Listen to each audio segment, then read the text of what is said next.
dimanche, votre logement, toute l'actu de l'immobilier, vous le savez, c'est reparti pour une saison. Bon réveil sur Europe 1. Bonjour Christophe Bordet surtout. Bonjour, comment ça va ? Très bien. Eh ben, écoutez, je suis ravi. Vous savez de quoi on va parler aujourd'hui ? Bah oui, je sais, on a un petit peu travaillé en amont quand même.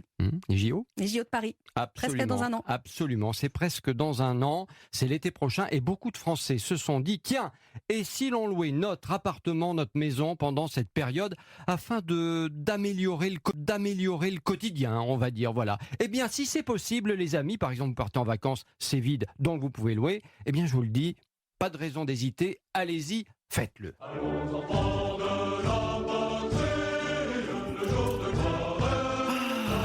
La Marseillaise, elle va retentir.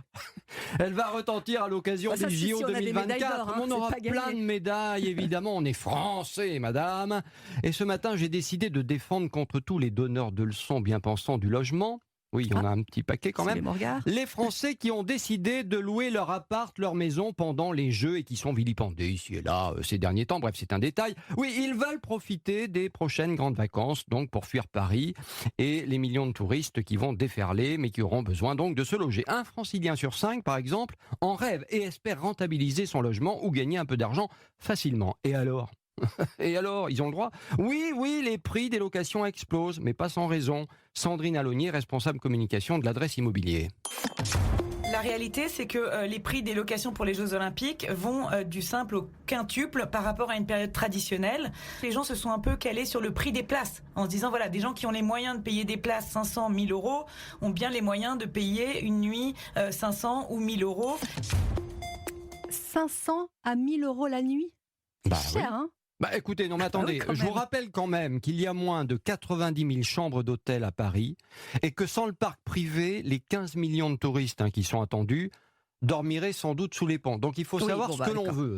Bon, voilà. Alors tout ça a une conséquence un peu inattendue d'ailleurs, Christophe. Oui, alors beaucoup de bailleurs cherchent, semble-t-il, à sortir de la location longue durée, veulent changer de statut pour des baux plus souples, on va dire.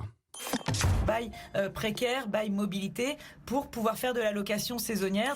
Changement de bail qu'il faut évidemment déclarer auprès de l'administration, des revenus locatifs égale impôt. Ben ça c'est le jeu, on va en parler tout à l'heure avec Roland Pérez. Avec Roland qui m'écoute attentivement, j'ai remarqué.